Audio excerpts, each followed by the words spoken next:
oportunidad de estar un día más en medio de vosotros en este tiempo tan difícil de pandemia y, como decía antes, malas noticias por lo que no se podrán reunir muchas familias como tienen costumbre, pero nosotros en este momento podemos disfrutar de esta reunión. Así que también tenemos aquí el alimento del Señor, su propia palabra, que nos llenará este día, como en esta Navidad muchos podrán disfrutar, algunos no, tristemente, y de ellos debemos de acordarnos. Bien, pues en esta mañana sabéis que este domingo es el segundo de Adviento. ¿Sí? Sí. Pues es el segundo de Adviento. ¿Y qué es y qué significado tiene este término de Adviento? Pues es una palabra que viene del latín y significa venida, y también significa espera. Es un tiempo de preparación a la celebración de la Navidad, recordando precisamente el nacimiento de nuestro Señor Jesucristo. Recordamos su primera venida a la tierra. Es un tiempo, un periodo de espera que nos invita a la reflexión. Aunque esto debería de ser constante en nuestra vida, los 365 días del año o 366 si es bisiesto. Aún así, durante estas 4 semanas que dura el periodo de Adviento, viene bien que nos preparemos y reflexionemos, preparemos nuestros corazones recordando lo que Cristo ha hecho en nuestras vidas. Dice la palabra de Dios que hubo un hombre enviado de Dios, el cual se llamaba Juan. Este vino por testimonio para que diese testimonio de la luz, a fin de que todos creyesen por él, por el que había de venir. Juan 1, 6 y 7. Y dice también más adelante, el mismo capítulo de Juan, que aquella luz verdadera que alumbra a todo hombre venía a este mundo. Y es lo que vamos a celebrar, a recordar que vino a este mundo. Aquella luz verdadera, la que alumbra a todo hombre, dice Juan. Y dice también la palabra que hubo un hombre llamado Juan, y no precisamente el que escribió el Evangelio, que recibió del Señor un encargo muy especial: preparar los corazones para la llegada del Hijo de Dios. ¿Y quién era este Juan? Lo sabéis. Decía hace pocas semanas nuestro hermano que predicaba que aunque todos somos creyentes, también es bueno recordar las cosas, ¿no? Entonces, en esta ocasión, pues sé que la mayoría habéis pasado por las aguas del bautismo, alguno todavía queda por ahí, pero sabemos quién era Juan. Aún así, vamos a recordar lo que nos dice la palabra de Dios y os invito a todos a buscar en la Biblia el Evangelio de Marcos, capítulo 1, versos del 1 al 8.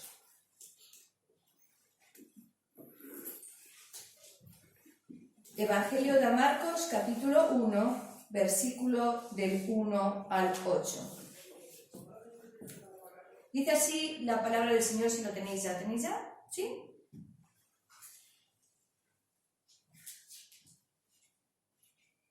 Principio del Evangelio de Jesucristo, Hijo de Dios. Como está escrito en Isaías, el profeta: He aquí yo envío mi mensajero delante de tu faz, el cual preparará tu camino delante de ti. Voz del que clama en el desierto: preparad el camino del Señor, enderezad sus sendas.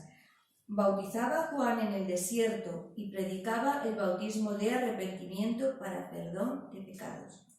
Y salían a él toda la provincia de Judea y todos los de Jerusalén, y eran bautizados por él en el río Jordán, confesando sus pecados.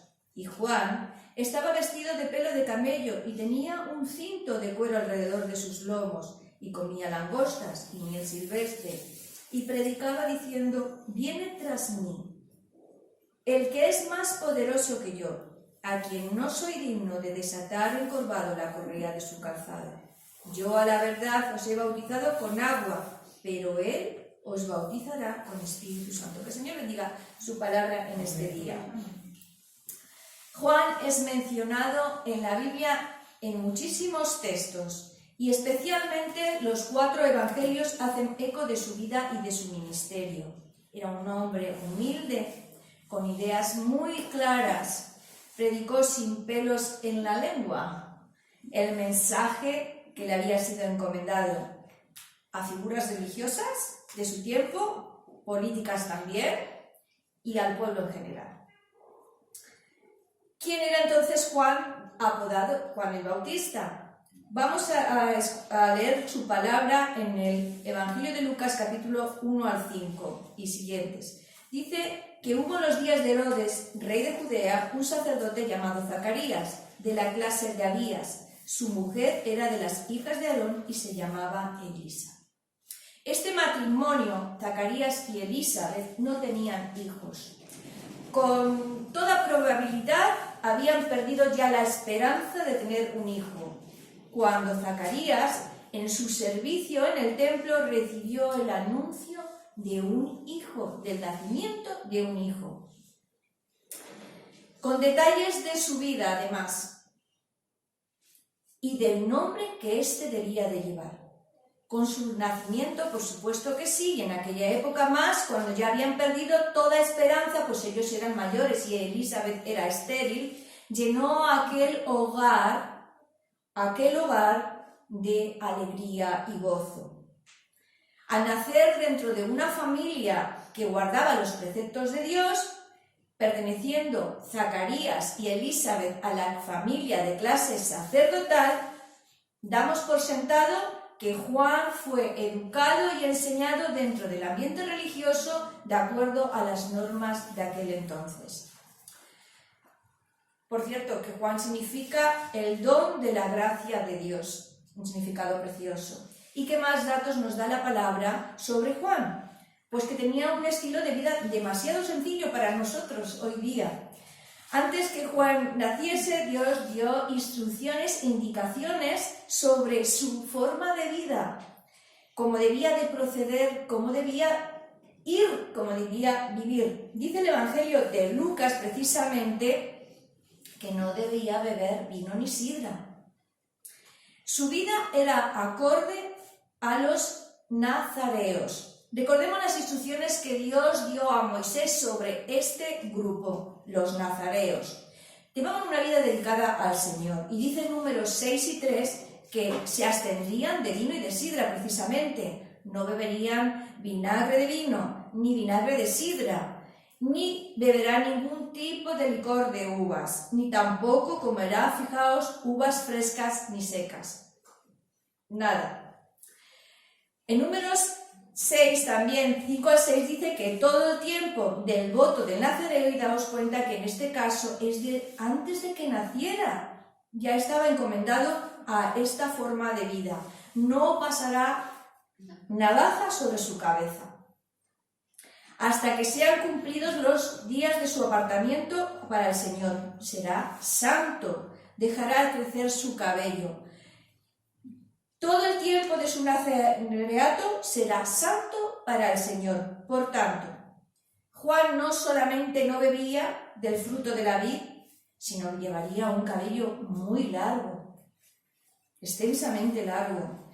No estaría contaminado además por ningún muerto, porque esto también le estaba prohibido acercarse a personas que hubieran fallecido, aunque fueran familiares. No podían acercarse, porque si no serían inmundos. Así que, apartado desde antes de su nacimiento, debía de llevar esa vida consagrada a Dios. Recordemos que hay otros personajes en la Escritura que también fueron nazareos. Sansón. También fue dedicado Samuel, aunque no tenemos muchas indicaciones al respecto, pero también. Aparte de lo que ya os he mencionado, el mismo Evangelio nos aporta también otro dato importante, y es que el niño crecía y se fortalecía en espíritu hasta el día de su manifestación en Israel. Crecía como un niño, normal y corriente de su época, al igual que el Señor. No era nada especial en cuanto a su crecimiento y su formación de aquel entonces. Así que el nacimiento de Juan también tiene una connotación parecida a la del Señor. Fue predicho, fue profetizado su nacimiento en el Antiguo Testamento. Muchos años atrás los profetas hablaron sobre la llegada de un mensajero que tenía una función determinada. Dice Isaías 40, 3, 5, voz que clama en el desierto, preparad el camino del Señor, enderezad la calzada en la soledad a nuestro Señor. También el profeta Malaquías dice, he aquí, yo os envío a mi mensajero, el cual preparará el camino delante de mí. Es el mismo profeta Malaquías que insta a acordarse de la ley del Señor, aquella que fue recibida por Moisés para todo el pueblo. ¿Y cuántas veces cayó esto en olvido? Y que llegaría el día en que un mensajero de parte de Dios con el espíritu y el poder de Elías les recordaría aquel mensaje, aquellos mandamientos, aquellas leyes. Que buscasen, en definitiva, con corazón sincero al Señor y se acercaran y se volvieran a Dios nuevamente. Profecía que fue cumplida. Y enfatizada además por el Evangelio de Lucas. En el Evangelio capítulo 1, versos 76 y 79 dice, tú, niño, profeta del Altísimo, serás llamado e irás delante de la presencia del Señor para preparar ¿qué? Sus caminos, los caminos del Señor. El Señor Jesús, además, después de haber sido preguntado en cierta ocasión por los discípulos de Juan, cuando éste ya estaba encarcelado, respondió a aquella pregunta que necesitaba Juan tener contestada. Y una vez que ellos se pusieron en camino llevando la respuesta del Señor, acordaos de lo que dice la palabra, que había ciegos sanados y muchísimos milagros en el pueblo y que se enseñaba la palabra del Señor, Jesús, dirigiéndose a la gente que le rodeaba, como en muchísimas ocasiones, dio testimonio acerca de quién era Juan. Por tanto, el mismo Señor confirmó en la persona de Juan el Bautista, ser él quienes anunciaron los profetas como el mensajero del Señor. Porque está escrito, dice la palabra del Señor en Mateo 11, 10, he aquí yo os envío mi mensajero delante de ti. Y el Señor Jesús confirmó que era Juan el Bautista. Posteriormente añadió que si queréis recibirlo, él es aquel Elías que había de venir. Él es el Elías que había de venir. ¿Y qué más cosas podemos aprender en esta mañana o recordar de la vida de Juan? Pues que cumplió aquel ministerio para el cual fue llamado o asignado antes de su nacimiento. Su misión fue hacer que la gente preparara su corazón, que estuviera lista para cuando llegara el Señor. Lo triste es que, como dice la palabra, que cuando el Señor vino no lo reconocieron. Pero no fue por el trabajo que Juan hizo. Preparó el camino del Señor diciendo, enderezad sus sendas. Juan sabía desde luego cuál era su papel. Desde luego que sí. Hizo además 3 aseveraciones a los judíos en cierta ocasión que le preguntaron, ¿quién eres tú? ¿Quién eres tú? ¿Qué dices de ti mismo? Ellos necesitaban respuestas. ¿Y por qué además bautizas? Juan no negó, dijo, no soy el Cristo. El título de Cristo, como sabemos todos, es una traducción del hebreo de Mesías, que quiere decir ungido. Así que él no era el Cristo. Esperaban el advenimiento del Señor, pero él no era el Cristo. También dijo no ser Elías. Era una creencia además común, y como hemos visto que los mismos profetas anunciaban que vendría un mensajero en el poder y el espíritu de Elías, pero precediendo al Mesías, pero él no era el Mesías. Elías. Negó también ser aquel profeta que también se esperaba y anónimamente, porque no lo tenían muy claro, de lo cual habla Deuteronomio 18:15, donde dice: Moisés, profeta de en medio de ti, de tus hermanos, como yo levantará el Señor Dios, a él oiréis. Eso dice Deuteronomio. Juan se sintió además que él no era digno de desatar el calzado del Señor. Él era algo insignificante comparado con el Señor. Aún así, él predicaba que detrás de él vendría alguien más poderoso que él. Sabía cuál era su papel. Sabía que él no era el principal de esta historia. Y vinieron además a Juan algunos diciendo: mira, aquel que estaba contigo cuando fue Jesús bautizado, dice, aquel que estaba contigo, porque le bautizó al Señor Jesús, está bautizando para levantar delante de él algún tipo de envidia, pero él sabía, como he dicho, cuál era su lugar. Su lugar era detrás del Señor, él era simplemente el mensajero, nada más. Y por supuesto que este hombre de Dios no tenía ningún pelo en la lengua, como he dicho antes, predicó con muchísima valentía. ¿Y en qué consistía precisamente esa predicación? ¿A quién predicaba? ¿Cuál fue el resultado de esa predicación? Pues su predicación, hermanos, consistía en predicar al pueblo el arrepentimiento y el bautismo. Lo dice así Mateo 3:8, donde dice que hacéis frutos dignos de arrepentimiento. ¿Y qué es precisamente el arrepentimiento? ¿De qué se deberían de arrepentir? Pues según Pablo lo cuenta a los Corintios, en cierta ocasión, cuando él tuvo que reprender por ciertas causas, dice así: no me pesa haberos causado tristeza en mi carta. No me pesa. Dice, hubo sí un momento en lo que lo sentí al darme cuenta de que aquella carta os entristeció, aunque solo fuera por un breve de tiempo, pero ahora me alegro no de haberos entristecido, sino de que esa tristeza haya servido para que cambiéis de actitud.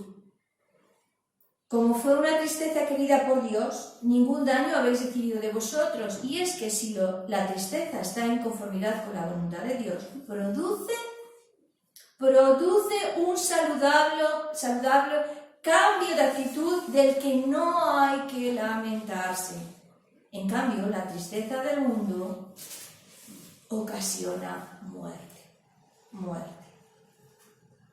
Él predicaba el arrepentimiento, así que nosotros, aquellos en aquella ocasión, deben sentir cuando se arrepienten tristeza. Que la tristeza es un dolor, una angustia con profundidad en el alma. Arrepentimiento implica una nueva forma de pensar, una forma nueva de actuar delante de Dios y, por supuesto, delante del mundo. Porque nada puede ser igual si tú te arrepientes de corazón. Y además tienes que sentir un verdadero pesar en el alma, en tu corazón, por las consecuencias. Pero uno no se arrepiente solo por las consecuencias, sino porque tiene que agradar a Dios. Y eso, comparado con el Dios Santo, le tiene que causar verdadera tristeza y llevar a ese arrepentimiento, que, como he dicho, es cambiar de actitud hacia Dios y cambiar delante también del mundo. Es algo visible, no solo de palabras, sino que es visible. También dice el texto, como hemos dicho, que Juan bautizaba en el desierto, dice la palabra del Señor, para perdón de pecados. Muchas personas salían a ser bautizadas por Juan, pero ese bautismo no salva. Así que Juan matizó también cómo sería el bautismo. Aparte de predicar sobre el arrepentimiento y el bautismo, Juan también se refirió al reino. Todo esto implicaba una predicación del mensajero. Era la predicación allanando el camino para el Señor. El mensaje de Juan era: arrepentíos porque el reino se ha acercado. Cierto que se ha acercado. El Mesías estaba por iniciar su ministerio. Predicó desde luego también el juicio. Y es que a veces pensamos que no, o pensaban que no, pero pasaremos todos por un juicio. Ellos estaban diciendo: quizás somos escogidos especialmente por ser hijos de Abraham y no pasaremos ningún juicio. Pues no, no fue así. Juan hizo esa advertencia del juicio a sus conciudadanos. Habrá un juicio, y describió al Mesías como quien separa la paja del trigo.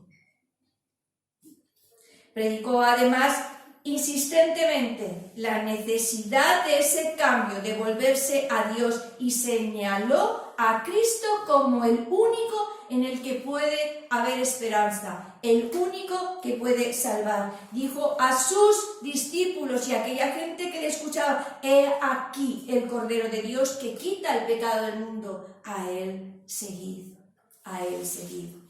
Este es el que bautiza con el Espíritu Santo. A él seguid.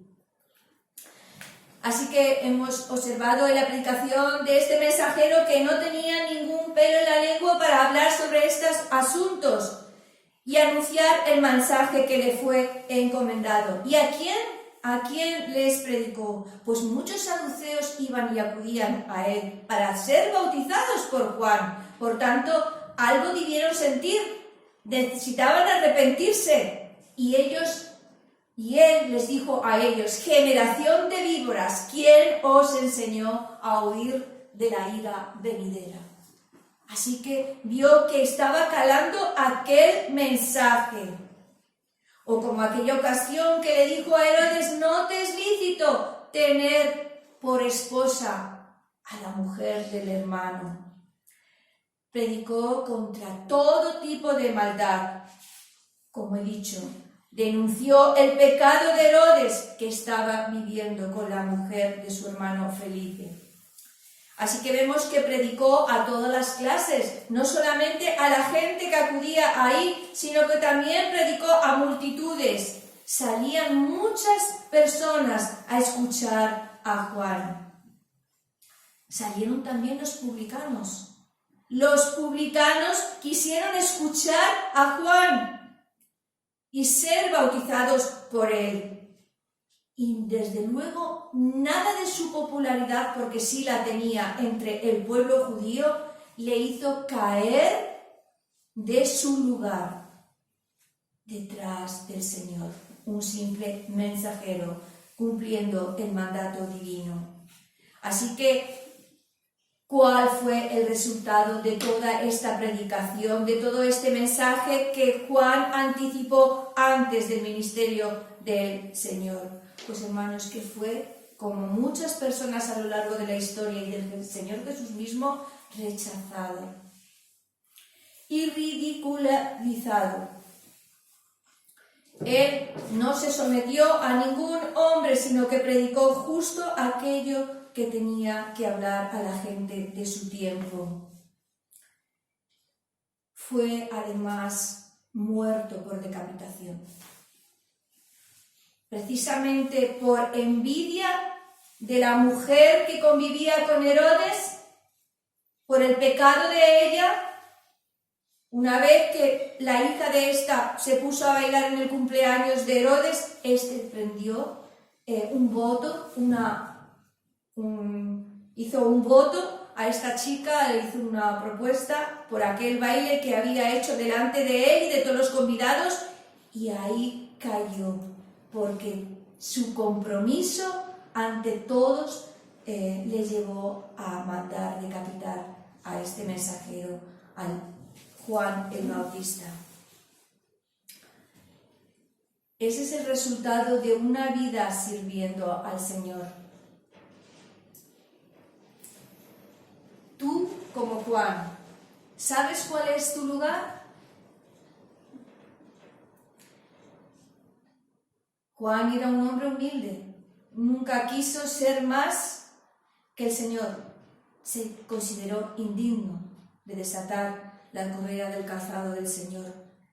Supo además enfrentar a la gente de su pueblo con su pecado.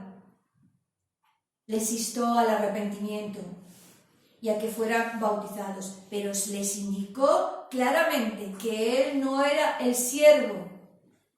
Él simplemente cumplía con lo que Dios había anticipado. Debían dirigir sus corazones hacia el Cordero de Dios, el único que quita el pecado del mundo.